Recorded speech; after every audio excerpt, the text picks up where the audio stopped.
Yes, sir. It's your boy Eric Crocker here, and we are talking all things 49ers, Carolina Panthers, and Jimmie Ward. He's back to practice, but I got somebody special here to talk about things from the Panthers side of things and kind of from the 49ers side of things. All right, a little tricky situation there. We're going to get into all that and more right here on the San Francisco 49ers Morning Show. Let's go. Intercepted.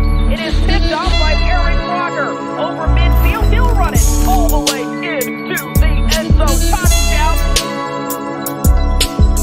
Cross Talk TV podcast. Peace.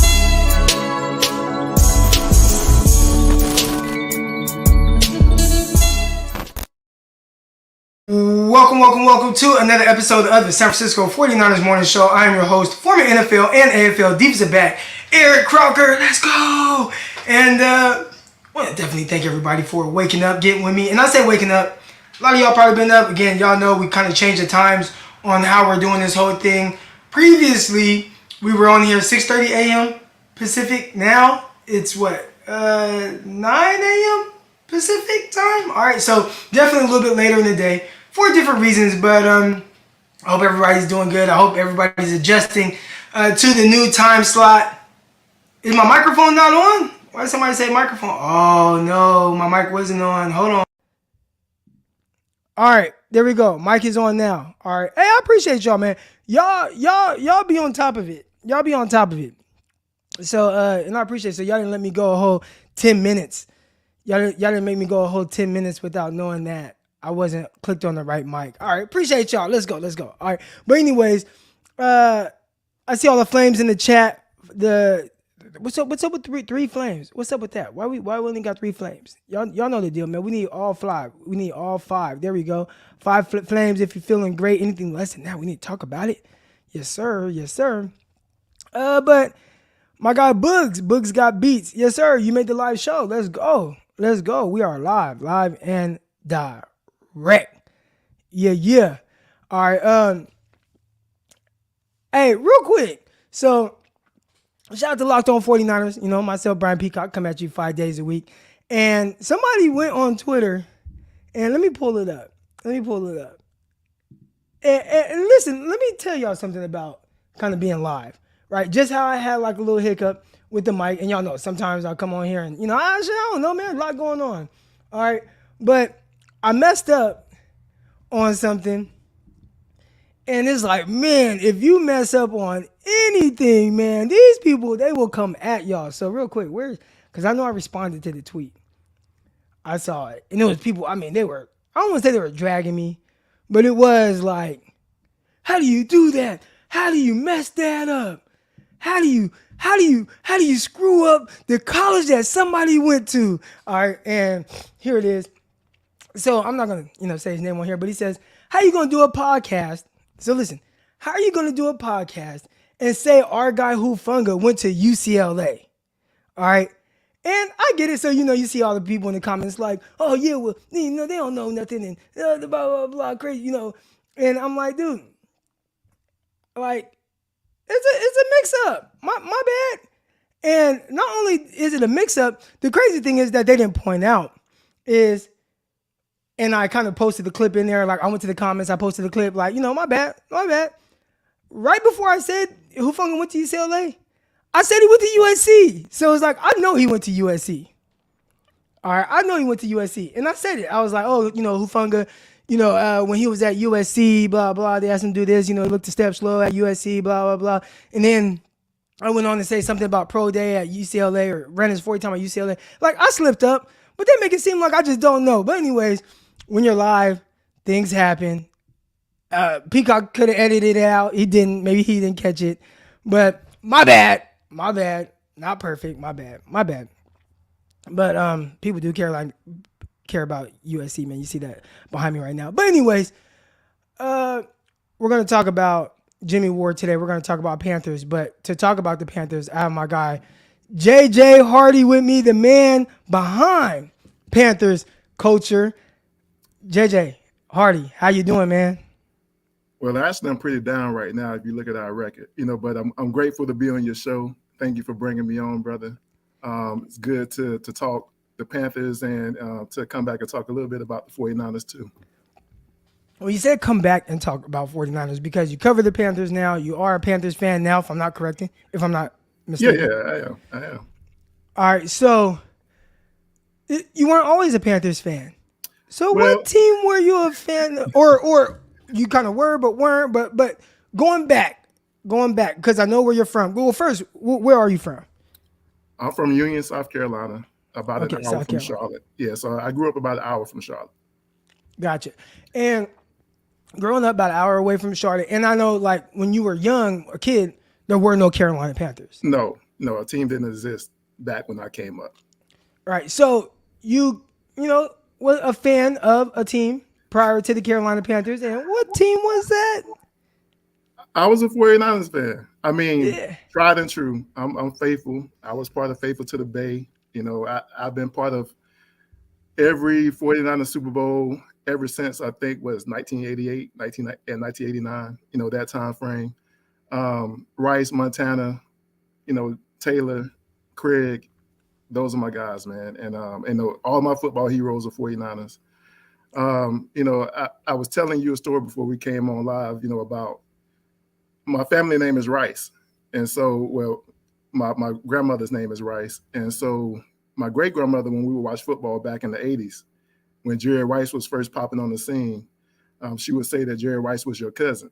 And so I believe that, being a youngin', I was like, oh man, that's my cousin. I'm gonna watch him every time he's on TV. And so I fell in love with the 49ers just because of that. Obviously it was a lie, but she said everybody was our cousin. And so I've been a 49er fan. Well, I was a 49er fan from that point on all the way until really 2018. But Carolina came about in 1995. And I remember all the hype about the Carolinas getting a team, and Spartanburg is about 30 minutes from where I'm from. And a lot of the hype was coming from that area. Jerry Richardson, the former owner, he went to college at Wofford University. And so, it was a lot of local coverage about the Panthers. Obviously, I wanted to support the local team. But if you remember 1995, the 49ers had just won their Super Bowl with Steve Young, from Right. the fourth season. And so it was just too hard to just jump off of that winning feeling, onto the 49ers and onto the Panthers. And the crazy part was when the Panthers came into the league, they actually put the Panthers in the NFC West. And the Panthers played the 49ers twice a year. And so I remember just being torn to pieces every time I had to face the Panthers, but the way I played it, for years was that, the Panthers were the home team, the 49ers were my team, right? And honestly, it was an easy thing to balance. The Panthers had some good years when the 49ers were down.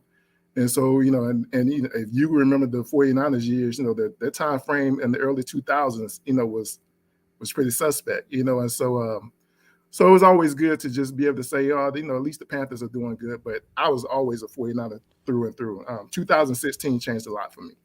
And So talk a little bit about that because, I think that's a controversial topic for a lot of people. There was somebody in my comments yesterday on YouTube.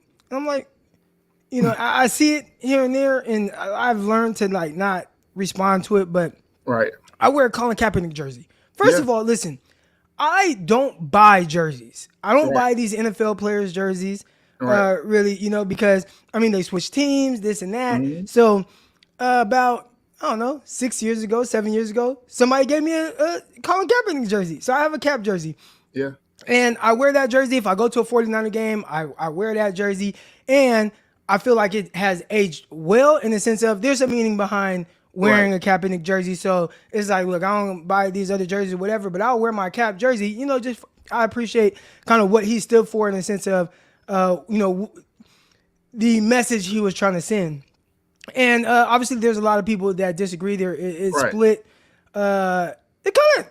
But let me. It was controversial, but go ahead. Let me give you my perspective. So I'm a military vet, right? I'm an Air Force veteran. I'm a war veteran. I've been to Iraq. Felt like I almost died in Iraq. I mean, that's a true story. I almost got blown to pieces in Iraq. So, I have a lot of patriotism. As I understand it. From being a person of service. It's not saying that you have to be a military veteran to understand what patriotism is, but I felt like I got a good perspective on what patriotism means. And so, my first job in the military was Air Force Honor Guard, which is located in Washington, D.C. We support the Office of the President of the United States. My actual job was carrying the national flag for 3 years. So can't a lot of people tell me about customs and heritage and everything that's related to the flag, right? And so I was there, bro. In 2016, August 2016, I remember Jennifer Lee Chan, I believe, breaking the news that Colin had sat down during the anthem, and there was this picture. Mind you, I'm a 49ers fan at the time. And I remember looking at my wife, who's also a veteran, and saying, you know what, babe, I hate that he did this right now, because I said, it's just going to cause a distraction. And honestly, at the time, I was just focused on Cap getting back healthy, right? We had Blaine Gabbert going that off season, and we were thinking that Cap was coming back. We were hearing things about the dead arm and everything. And, and we were just really getting back to the place where, Cap might be healthy enough to get back into the starting lineup. And so I was like, oh, man, this is going to be a big distraction. I told my wife that before I went to sleep that night. I woke up the next morning to like a news storm of, Colin Kaepernick sitting during the anthem. So I was like, man, oh, my God, just what I thought was going to happen happened. So I started going to social media. I wasn't even that big on Twitter at the time. I had a Facebook, account. And I was just reading, what people were saying about him, some fellow veterans, but a lot of non-military folks, just regular citizens talking about, how they felt about what Cap had done. And man, I read some of the most craziest stuff, that morning, not just from like people across America, but from 49ers fans too. And I just remember feeling conflicted. I was like, man, here I am, I'm a fan of the 49ers. I'm a military guy. I would never sit down during the anthem, but I need to find out why Colin did what he did, right? And I remember waiting until I heard, the locker room interview of Colin explaining why he did what he did. And I was like, hold up. I kind of respect why he did this now. Like I need to step back and, get out of my own feelings and just, realize, he did something that was pretty big and pretty profound, because people are forgetting that we had lost 2 brothers to the hands of police that summer, Alton Sterling, and I believe it was Philando Castile. And so, tensions were high. And, Cap did what he did. I talked to a brother that people don't even realize. I mean, if you follow the 49ers, you might know who he is, Amir Loggins, on Twitter. I haven't reached out to him during that time just to get an understanding of what was going on with Cap.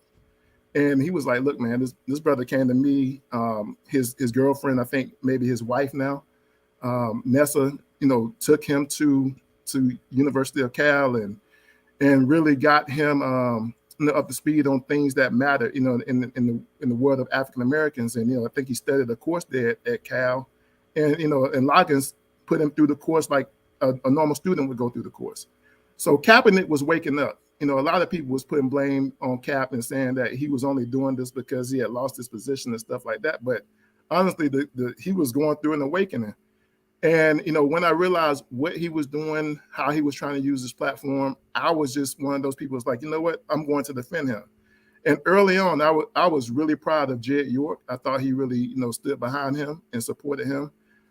Chip Kelly was the coach at the time. I thought he did a pretty good job of supporting him. And so I was like, man, I'm riding with this. And every day, I would read the, social media to see what was being said. And I just got tired of, what I was seeing about, people saying the things they were saying about Colin.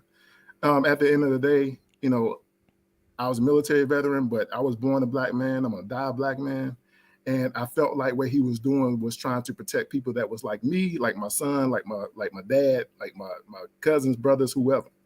And so I just really decided to get in the trenches with Colin during that time.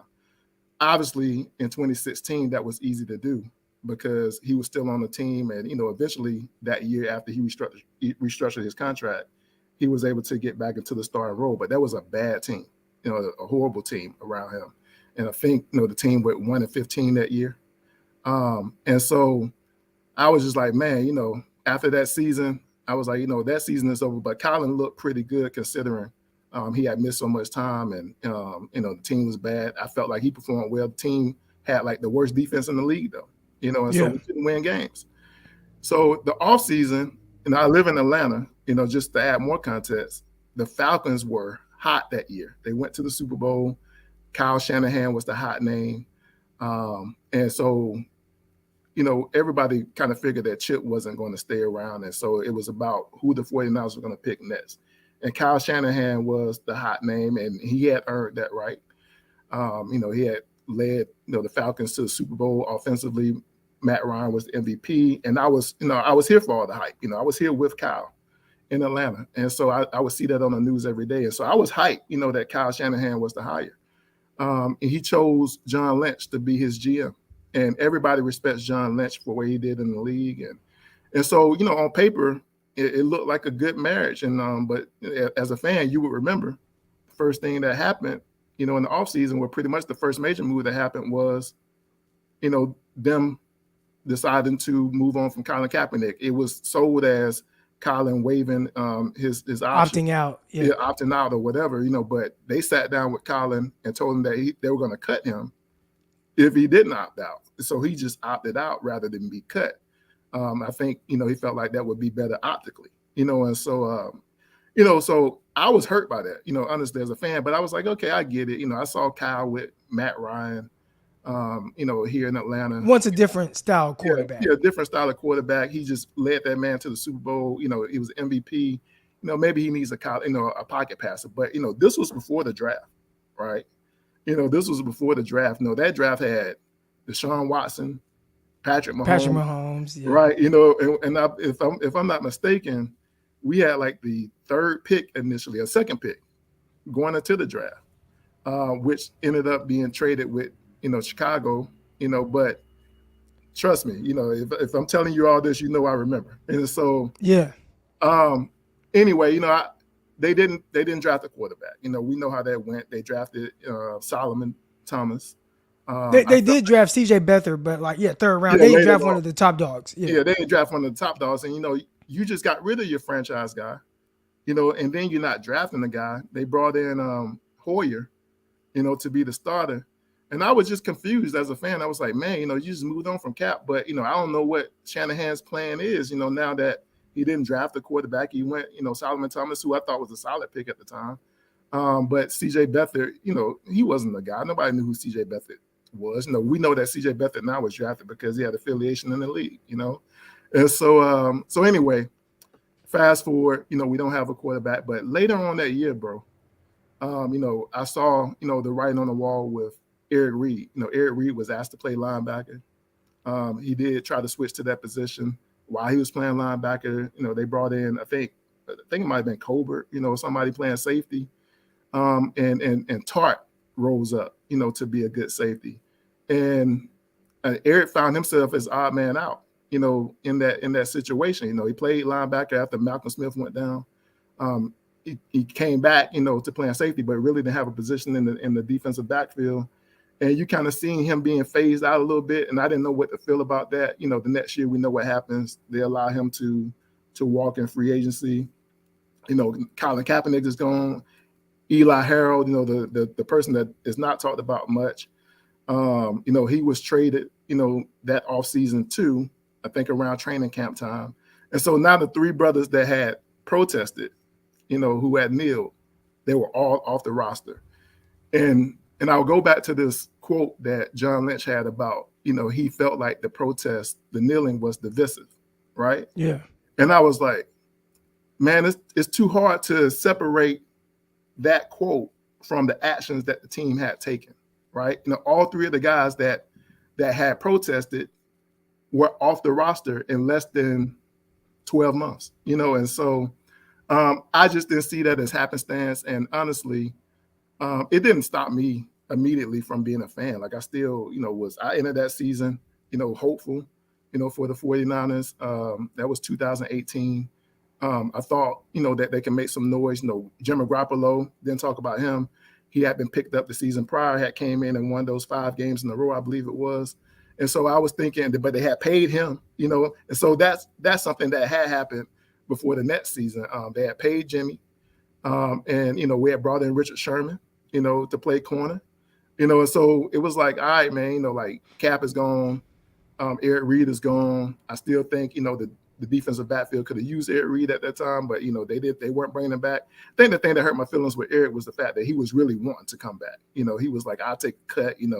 They gave extensions to Tart and I think Jimmie Ward, who he hadn't impressed at that point. Ward hadn't, but he got like an $8 million deal, and I think Eric wanted $5 million. So I was like, man, this just seems suspect, but anyway, bro, I know you got a lot to talk about. No, you good. Go ahead. It was just hard. It was hard to understand what was going on. I remember Jimmy G got hurt that third game against Kansas City. And I was like, what are they going to do at quarterback? What Cap is out there. You know what I'm saying? Like maybe they'll call him. Man, when I saw that list the next week of the people that they were flying in, I saw EJ Manuel at the top of that list. I was like, so you going to bring in EJ Manuel, but you can't bring in Cap for a tryout? You can't even like see if he can work in this offense because EJ Manuel sucked. Kyle Allen was on that he was list. trash. Yeah, he sucked. He was not he never showed the ability to be a starting NFL quarterback.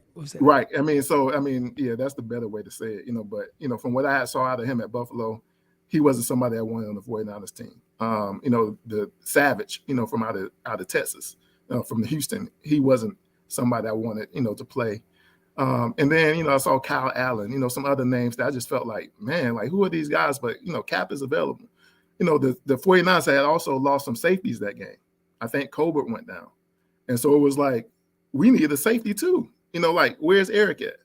So anyway, I was just sitting back watching, man. And, honestly, I was in a position as a fan where I was being conflicted. A lot of people in our community were really putting a lot of pressure on brothers, who were supporting the NFL at that time.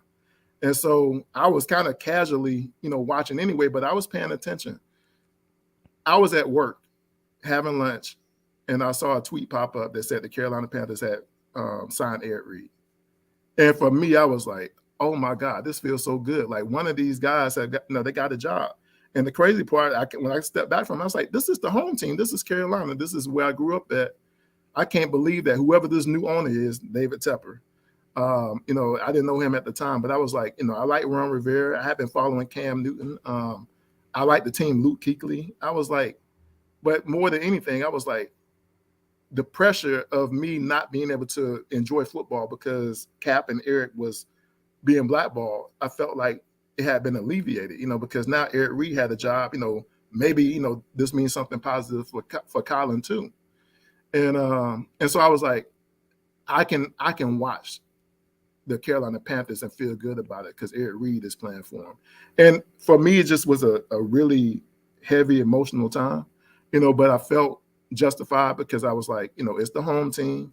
And honestly, I'm going to say this about, the 49ers fan base. I love the 49ers fan base. Like I was a 49ers fan for over 30 years.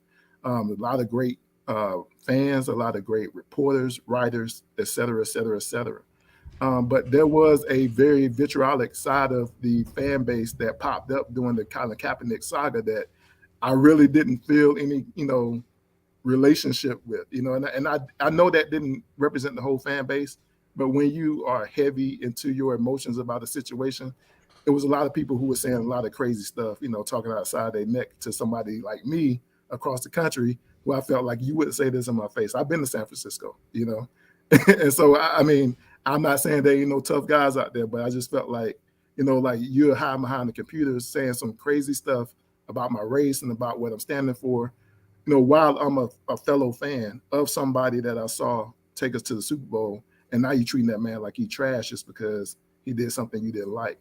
So, the Panthers, in that time was an easy place for me to feel like I can enjoy football. I felt like, they were doing something that the league wasn't willing to do, and really hasn't done ever since, they let go of Reid, but that's how I ended up back at home, man. It was one of those things when I first, went to the Panthers, I was like, I'm just going to support them. I still have love for both teams, but, football fandom don't really work like that. I was like, I thought I could love both teams, but I can't.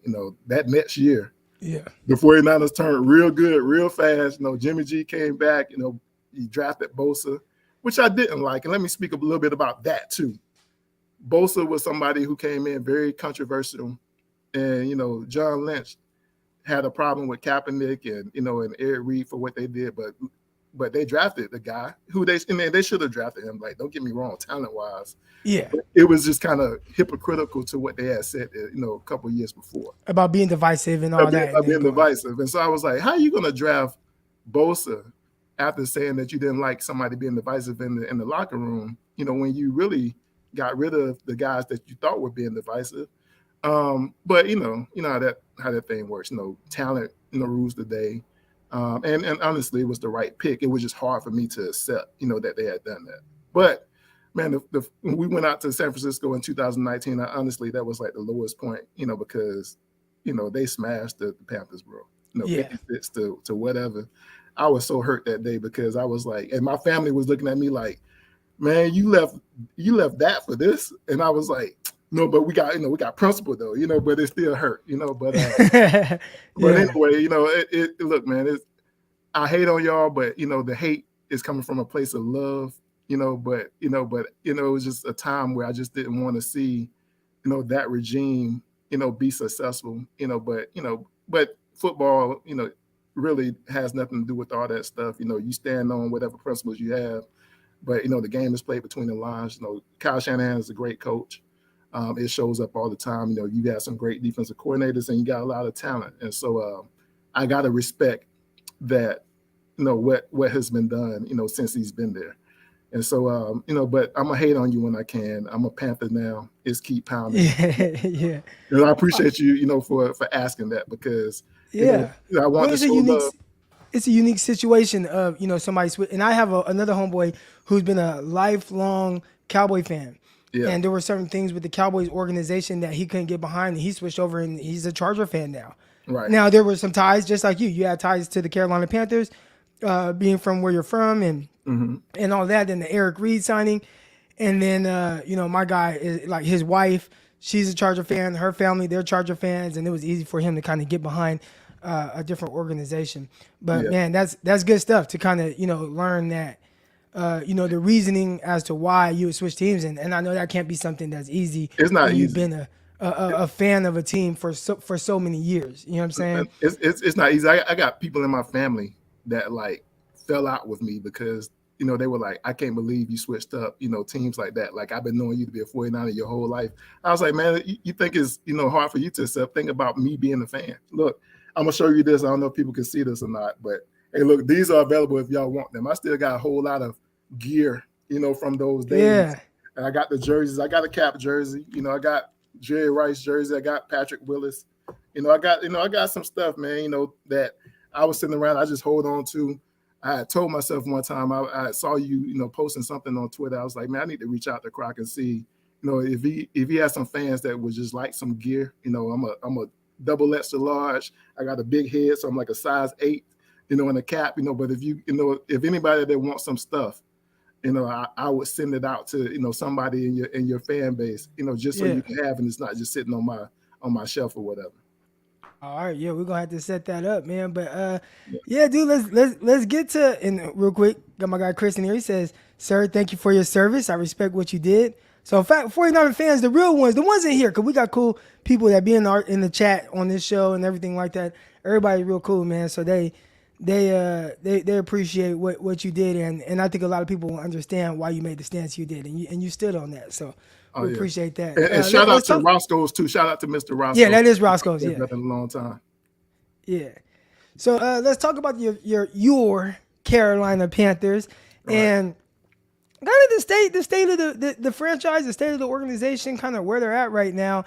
And before we get into this game, just talk to us a little bit about what's going on there. We know there's been some quarterback changes. They traded for Sam Darnold. He's on his 5th-year option. Then they traded for Baker Mayfield. He's on his 5th-year option. They're paying 2 quarterbacks.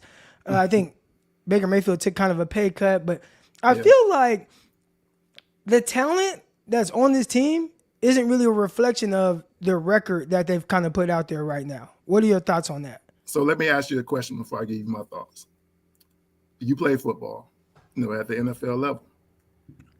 So what do you think of a team that has the talent? You have some guys on the roster. You can see it, right? So what do you think of a team that has the talent but don't have the execution?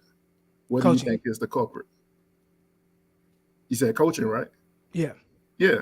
And so it really comes down to the decision that the owner, David Tepper, the same guy that impressed me enough with his acquisition of Eric Reid for me to come back home, is the same guy that I believe is the problem. Now he's just an owner, right? He's an owner. He's the second wealthiest owner in the NFL, second or third. I think he's the third now. However, when he decided to replace Ron Rivera with Matt Rule, a guy who was known to be a program builder at the college level, but had no significant NFL experience. He hadn't been an offensive coordinator. He hadn't been a defensive coordinator. He hadn't been a special teams coordinator. He was like an assistant with the Giants in 2012. That was the only experience he had. And he was a mentee of Tom Coughlin. For some reason, I think Dave Tepper felt Matt Rule was the next best coaching thing, right? There was a lot of people on NFL networks hyping up Matt Rule, for what he had done at Temple and what he had done at Baylor, turning around those two programs, making them winners in 3 years. And I think Tepper, and he has a quote somewhere that says, you want to be the first to the new grass, right? And I think he felt like Matt Rule was the new grass, like he was the thing that the NFL hadn't seen yet, but, if we get to him first, then we're going to be able to look back and say, well, we were the ones who found the genius before anybody else got to him, right? But there's some context to the whole Matt Rule hire. Dave Tepper really was targeting Josh McDaniel, from what reports say, in 2020, the offseason, the end of 2019 going into 2020. But Josh McDaniels was interested in the Cleveland coaching job. And I think in their pursuit to get Josh McDaniels to interview, they found out, via his agent or someone, that he had Cleveland as his number one. And Dave Tepper took exception to that. Matt Rule was the New York Giants favorite to be their next head coach. So Dave Tepper wanted to intercept Matt Rule before he had a chance to interview with the Giants. And so he flew out to Waco, Texas, pulled up at Matt Rule's house and interviewed him with the former GM. And, and I'm going to talk about that too. But he interviewed him with the former GM and decided to hire Matt Rule on the spot at his house, because he didn't want him to leave Waco and go to New York. Gave him a lot of money. Gave him a lot of money, unprecedented money for a guy with no NFL experience. Like Matt Rule was making more money than Andy Reid and, Mike Tomlin and, really established winning coaches in the NFL. He gave Matt Rule 7 years, $60 million or something like that, right? With no track record of NFL success. Again, he brought in Matt Rule, but Matt Rule isn't an offensive specialist. So he paired him with the next best thing at the college level, Joe Brady, and said, I'm going to put these two guys together and they're going to, make a winning organization here in Carolina, and honestly, everything about that hiring decision, was flawed. Joe Brady, had never been an offensive coordinator at any level. He was only the assistant, the passing game coordinator at LSU. And he had Joe Burrow, he had Jamar Chase, he had Justin Jefferson. He had my guy here in Carolina now, Terrace Marshall Jr. Edwards Alaire, like he had a stacked offense at LSU with a quarterback who could run it. He got all the hype for being the offensive wondermind. And Carolina took a chance on that. It didn't pan out. Right now, Dave Tepper is stuck with a coach that he paid too much money, that he don't want to sever ties with, because he don't want to pay him all that money for him not to coach the Carolina Panthers. And that's where we've been stuck, for the last 3 years. The first year they upset all the fans by getting rid of Cam Newton, but they brought in Teddy Bridgewater, who I like, but they didn't have anything built around Teddy to be successful. After 1 year of that experiment, they moved on from Teddy, traded for Sam Darnold. Now, who in the world would trade for Sam Darnold after watching those first 3 years in New York, man? I'd say at that time, there was people, including 49 fans, that felt like maybe a different situation would be better for him, and he Right. could be fixed. Right. Now, obviously, we know now Yeah. he can't be fixed. He can't be fixed. But I do think at that time, you kind of look at the situation with the New York Jets and, Yeah. one of the worst rosters in the league. The coaching staff was kind of a joke with Adam Gase and kind of what he did, and guys always going backwards with him. So I think it was justified at the time. Mm-hmm. Maybe not to the extent of what they gave up, but just in the sense of, okay, there is some ability. Like, is there more, or was he, is he just what we saw with the Jets? And I think now we know what we saw with the Jets. That's just Sam Darnold. Right. And I think, to your credit there, you knew he had some ability, right? But they traded away a second, a fourth, and a sixth, for Sam Darnold, right? So that's a lot of equity, when you look back at it. And when they brought him in, they automatically gave him his fifth-year option, right? And I know they kind of had to do that based on the timing of, of what you have to do at a certain time in the league year or whatever, but they pretty much extended him sight unseen. So that $18.8 million that we paying him this year was guaranteed before he had a chance to even practice. You know what I mean? And so, but what made that even worse was, 2021 was a year that was rich in quarterbacks in the draft. And they passed over Justin Fields, and Justin Fields hasn't panned out quite yet, but I think he's in a bad situation too. But they passed over him. They passed over Mac Jones. And then, like, the next day after passing over those guys in the first round, they gave Sam Darnold his fifth-year option. And it was like, man, what are you doing?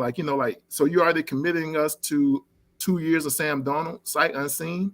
And they really coddled Sam that whole offseason. They didn't want people to see him practice. They didn't want to see him in the preseason. They wanted to limit his exposure. And none of that really panned out for us. And so, you mentioned this to introduce the topic. Now we're paying two quarterbacks again. You got to think about it. Last year, we were paying two quarterbacks as well. We were paying Teddy Bridgewater to be the starter for the Denver Broncos because we traded him away and agreed to take on his salary. So we were paying for Teddy Bridgewater to be on another team. And he played pretty decent. He wasn't great. He's not a great quarterback, but he was playing pretty good football, better football than Russell Wilson's playing for them right now. And we were paying, we were writing the check. And so this year, similar situation, we're paying, I think, $4.8 million for Baker. We're paying $18.8 million for Sam Darnold. We have the dead last offense in the NFL, bro. And you got two quarterbacks who should be starters, you think could be starters, not should be, but could be starters in the NFL, and you can't produce anything with them. And so I mean, it all comes back to coaching. Ben McAdoo is the current offensive coordinator. Ben McAdoo had some success in New York back in 2016, I believe, 2015, 2016. When he became a head coach, he fell off. I don't think he's evolved beyond whatever his offense was with Odell Beckham Jr. and Eli Manning, back in that time. I hope that he had evolved over time after seeing some of the new wave offenses, like, what Shanahan runs, what Mike McDaniel runs, what the LaFleur's run. But he didn't incorporate any of that stuff. And so it's like he's trying to make the Carolina Panthers whatever the New York Giants were 7, 8 years ago. And it doesn't look good so far. I really don't think that Baker Mayfield is his ideal type of quarterback. But, the Panthers kind of forced Baker onto him as an offensive coordinator by trading for him in July. And I like Baker Mayfield. I think he can play better than what we've seen through the first 4 games. But I don't think the things he do well are being accentuated, by this style of offense that McAdoo has him running. And that's unfortunate for both guys, right? I think what you see in the Panthers organization right now is a lot of misalignment. You have a head coach that was hired by a GM that you fired, right? And so now you have a GM that was brought in to be paired with that head coach, right? You have the head coach who got rid of, his supposedly genius offensive coordinator midway through his second season and had to go out and find another offensive coordinator and really had to take the person who wanted an opportunity with Ben McAdoo.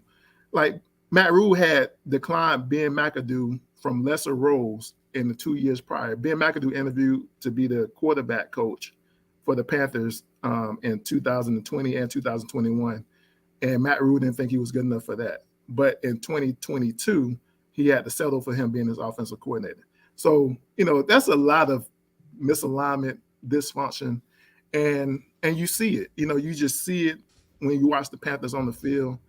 And honestly, bro, I hope that we don't get embarrassed by the 49ers again on Sunday, because Kyle is the type that exploits stuff like that. Kyle and D'Amico Ryan. Shout out to D'Amico, by the way. So real quick, we talked a lot about the, just everything that's going bad with the Panthers right now, and it doesn't sound good. But do they have any bright spots? Yeah. I mean, for sure. I think, obviously, it's easy to point to the defensive side of the ball and see bright spots, right? I think J.C. Horn is a dog, right? He wasn't a bad draft pick. Instead of going quarterback, they went J.C. Horn. They thought J.C. Horn was the guy that was going to allow them to play the type of defense that they wanted. He has the press corner techniques and stuff that they like. They want to play more man after not being able to play man in the first year. And so they went out and got J.C. Horn. And I remember you, Croc. I follow your cornerback and wide receiver advice. You were very high on JC too. Yeah. And so, I think you had JC as your number one corner.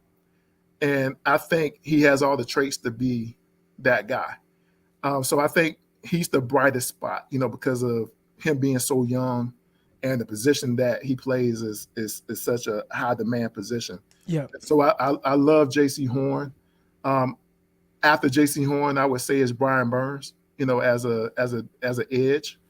Brian Burns was a guy that was known as a speed rusher, very tall, long, lean, fast, had a lot of bend. And, those things showed up, in the first 2 or 3 seasons. But the one thing that we wanted to see from Brian was him to develop some power to his game.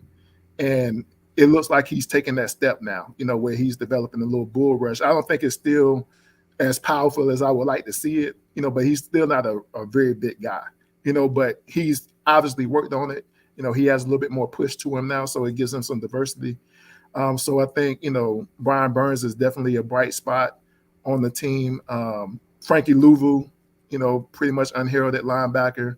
Didn't know if he was an edge or an off-ball guy. He's taking on the challenge of being an off-ball backer, and he's making a lot of big plays early in the year. That's on the defensive side of the ball. Jeremy Chen is another guy. He's just a versatile piece that they have playing safety. I actually prefer Jeremy Chen at the second level. I wish he was an outside linebacker probably more so like the star position where it's kind of a nickel / kind of a backer, a guy that doesn't really have to come off of the field, but you play him more around the line of scrimmage, but also go do some things in coverage. Right. Even if it's just spot dropping, in zone principles. Yeah, like a big nickel. That was my vision for Jeremy Chen, because like you say, you can keep him up, at the line of scrimmage, he can, drop in the zone, and pass coverage or whatever. And he just never has to come off the field. But Jeremy Chen made a lot more plays for us in his rookie season than he did in his second season. And in the in the early part of this season, he still makes plays. But is he hurt? I was even talking to YGM. I haven't told anybody this, but YGM and Derek Brown, or YGM and Brian Burns came down to Derek Brown's camp here in Georgia this summer, and I took my son out there, and I pulled YGM aside to just see if I can get some tidbits from him. Who's that? Gross Matos? Yeah, Gross Matos. Eter right. Gross Matos, and I pulled Gross Matos aside, great young brother. Pulled him aside and just asked him about, his role and, what he likes to do. And I told him, what I thought about Jeremy Chen and how I like them better at linebacker. He said, look, man, yeah, we do miss, the playmaking, because he did make more plays when he was closer to the line of scrimmage. But, we just got to kind of trust the coaching, as it relates to Chen's role and his role on the defense. So, I know he wanted to keep it company, but he did acknowledge that they felt that Jeremy Chen made more plays closer to the line of scrimmage. Is Jeremy Chen hurt right now? Yeah, he's on IR. They put him on IR yesterday. So when I saw that, man, and I started thinking about all the things that Shanahan likes to do, I was like, oh, this is going to be a nightmare because he does so much for the defense. He's the eraser on the defense, and that's why they like him, back deep, is because they feel like if there's a mistake made on the first two levels, then he's the person that can clean up. Well, now that person is not there. So how will that affect the defense, right? Because I see my guy Johnny. That's what he was like. Yeah, you talk about kind of where his strengths are and what you think he does well. So who's kind of filling in for him, and how would that affect maybe trying to guard a guy like George Kittle, who they haven't really gotten George Kittle involved a lot? Is this a game where George Kittle might be able to have more of an impact from what we've seen early on? Well, it's hard to say. Obviously we don't have a one-for-one replacement for Jeremy Chen because he does so many different things. I think we have multiple guys that they're used for multiple situations. Like Justin Burris was a guy who started at safety for us in 2020. And, and I think he's a guy, in 2021 some too. He's been hurt a little bit, but he's a versatile hybrid type guy. He's more of a corner safety type, but he can play safety. And I think he'll be in obvious passing situations. They have Chandler, who I think is a good tackler, but he's not a great coverage guy. So I think in run fit situations, you'll see Chandler versus Burrs. And so I think it'll be multiple guys. They also have Miles Hartfield, who is another hybrid type guy. Phil Snow, our defense coordinator, he loves hybrid guys, safety corner types. And so we have like 3 safety corner types that I think they'll try to use to replace Jeremy Chen. I think Burris might be a better cover guy than Chen, but he's not a great tackler. And I think when you play a physical team like the 49ers, you have to be a little bit of both. I don't think even if Jeremy Chen was on the field, though, I don't think he would be a great cover for Kittle, because I think Kittle is just that much better of a tight end than Jeremy Chen is as a cover guy. The only thing that's stopping George Kittle right now is Jimmy Garoppolo. And so I think I don't know if you remember this, but Kittle was on I believe it was the I Am Athlete podcast this summer, and they asked him about the difference between Trey Lance and Jimmy G. And he was, I think because he felt like they were leaning towards Trey Lance, it felt like he was more into Trey Lance than he was into Jimmy G. He didn't say anything bad about Jimmy G, but I think he made it seem like the offense could do more with Trey Lance. And I just wonder sometimes if Jimmy G heard that, because he's not looking for him like he looked for him in the past. So maybe it's a product of not being able to practice with Kittle early because he was hurt. But I think he's the only thing that's stopping George Kittle right now. It won't be anybody on the Panthers who stop him. Right. And I think there's a lot of growing frustration with fantasy owners around the league, 49er fans, just kind of wondering, like, man, what's up with the usage of George Kittle and really putting more of an emphasis? Him and Jimmy G just need to make up, man. They need. Is that what it is? Yeah, they need to resolve their differences. I think Jimmy G hurt the chatter, and I don't think he appreciated that his guy, was kind of make it seem like he wasn't good as Trey Lance. All right, and last thing I want to ask you about kind of this game, and you guys have a rookie, Ekwonu, out of North Carolina State, and he's playing left tackle or right tackle? Left tackle. All right, so 49ers obviously have Nick Bosa, who leads the league in pressures, leads the league in sacks. He's getting back there, and he's been really kind of messing things up for opposing offenses. Right. How has Ekwonu done, and will it be kind of tough for him to slow down Nick Bosa, who's starting off the season extremely hot? Absolutely. It's going to be a nightmare, or it can be a nightmare, right? Yeah. I say it like this. Bosa is not the fastest guy, but his speed to power is probably better than anybody in the NFLs right now, besides Aaron Donald, right? He just plays on the outside. I think Ekwonu, I think he can do okay with him on the outside rush, just a traditional, up the field pass rush from Bosa. I mean, I think I'm more afraid of the stunts, the twist. Like I've seen Bosa do that a lot on Sunday night, the way that they run that, that stunt, and send Bosa right down the middle. With him being a rookie, I saw him struggle with that in the preseason. I saw him struggle with that against Cleveland. Myles Garrett got the best of him twice, with some pretty back-breaking sacks. I think Bosa is probably a better natural pass rusher than Garrett. Not by a lot, but I think he has a mean streak that Garrett just doesn't have. And so I think he's going to put Ekwonu through it, man. I think, it's going to be one of those games that's going to be good for Ekwonu, because I think he's the best pass rusher that he'll see all year. But I think on the plays where Bosa gets home, I think it's going to be more on the stunts and twists. That's going to make him look bad because it's going to make him look inexperienced, right? It comes down to communication on the offensive line. And I think Ekwonu he don't have enough game experience yet at the NFL level to know what's coming from Bosa. And I think that's what's going to mess him up, the inside moves. All right, man. And last thing I want to ask you, just kind of your overall thoughts, final score prediction, potentially. I'm looking at the Panthers schedule right now.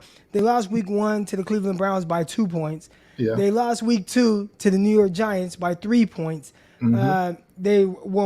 They beat the Saints by 8, and obviously lost to the Carolina Panthers, the Arizona Cardinals. But it seems like they could easily be a team that's 3-1 right now. Maybe if a player or so went their way, and I think we could say the same thing for the 49ers. But it looks like this record could look different, and they could be right there in the mix. But so, what are your thoughts on that? And then just kind of how you see this game playing out. The crazy part is that I expected them to be 3-1 right now. Just before the season started, just looking at the games on paper, I looked at, us going against Jacoby Brissett and felt like we have a better team all around than Cleveland does with Jacoby Brissett starting at quarterback. And not, that's not a knock against Jacoby. I think he's a fine quarterback. But I just felt like we just had more firepower. Obviously, they beat us, right? And so I think we should have won that game, though. A rookie beat us on a 58-yard field goal with no time left. People don't talk about that after the wins and losses, but that's what happened. So that's shame on us. We came out the next week, played a scrappy Giants team. I didn't think Brian Daboll would have them ready to play at this level so fast, but they're 3-1 right now. So we lost a close game to them. That was a winnable game for us, but I think we got outcoached in that game and really the first game too.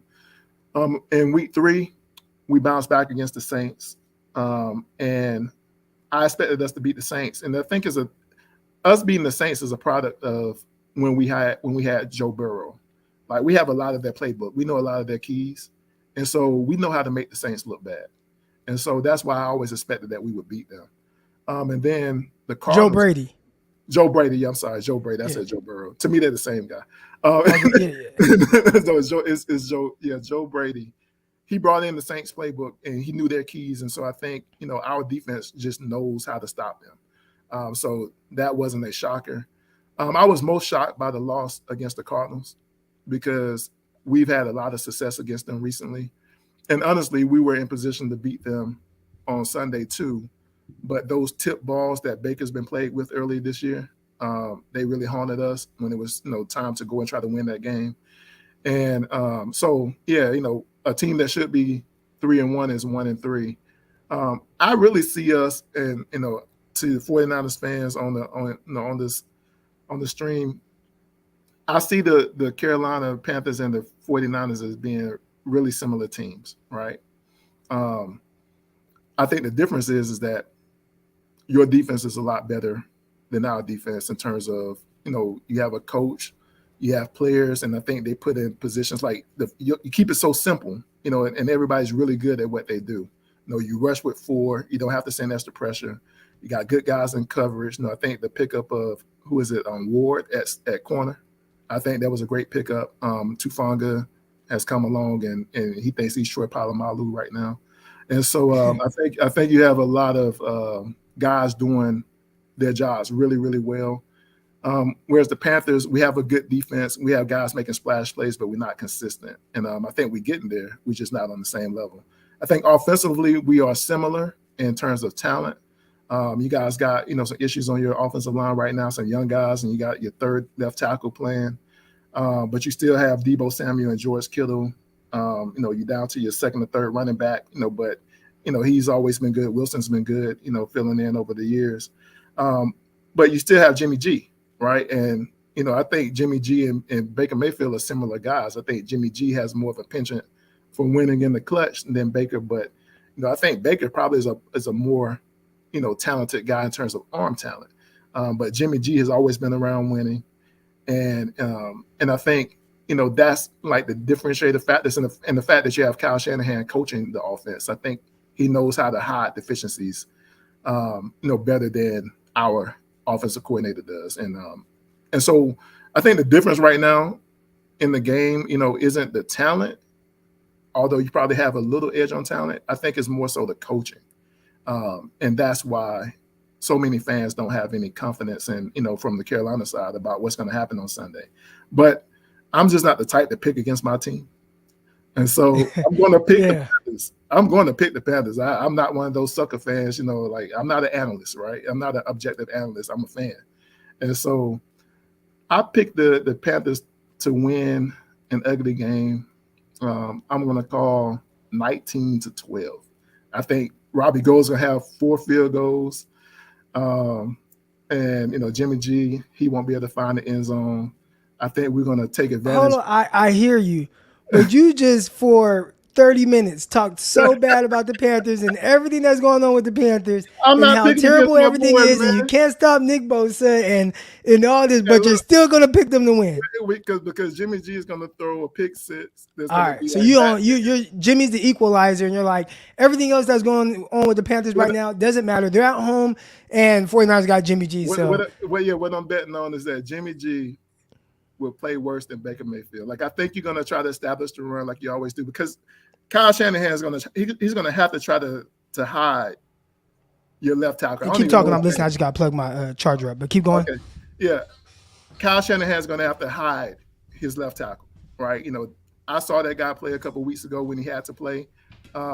Losing McKivitz hurt. Losing McKivitz as the second left tackle really hurt you guys, because now, you left with that third guy, whatever his name is. And I don't think, I think it's Jalen Moore. Moore. I don't think. And I'm not gonna lie, Moore, McKivitz is kind of the same person. So I mean, both. McKivitz seemed like he's a little bit nastier though. Like, I don't think Moore has any nastiness to him yet. But I think he can run block, and so I think you guys are gonna try to beat us with the wide zone. We have a problem stopping the wide zone runs, but I think we're gonna come in with the emphasis on stopping that, and I think they're gonna have to have a plan for. I think you're gonna see J.C. Horn on Debo when he lines up at wide receiver. So I think you're going to see like a matchup of that to try to take him away. So it's going to be a game where Jimmy G is going to have to try to find George Kittle or Ayuk. And who's 15? I forget what his name is. Juwan Jennings. Jennings is a good player. He's a solid player. I don't think he's somebody that the Panthers are like, yeah, we gotta. No, that's why I bring him up, because he's somebody that they're not going to key on. So Jimmy's going to have to he's going to have to look for George Kittle and Jennings to beat us. And I'm just hoping, not knowing, I'm hoping that Jimmy G makes a few mistakes in trying to do that. Because we know that Jimmy G is a lot like Baker. His feet can get happy. When he has to throw outside the hashes, it can be erratic. And I just know that there'll be opportunities for the Panthers to capitalize on if they, are disciplined and doing what they're supposed to do. First things first, though, we got to stop the run. Like, all that jet motion with Kittle and Debo and all that misdirection. I say this, man, going back to that 2019 game, that's the worst I've ever seen Luke Kuechly look in a football game. And when I heard Kyle Shanahan afterward talk about that game, he seemed so cruel, man, but I felt them on it. He said, I was trying to attack Luke Kuechly. He wanted Luke Kuechly to think.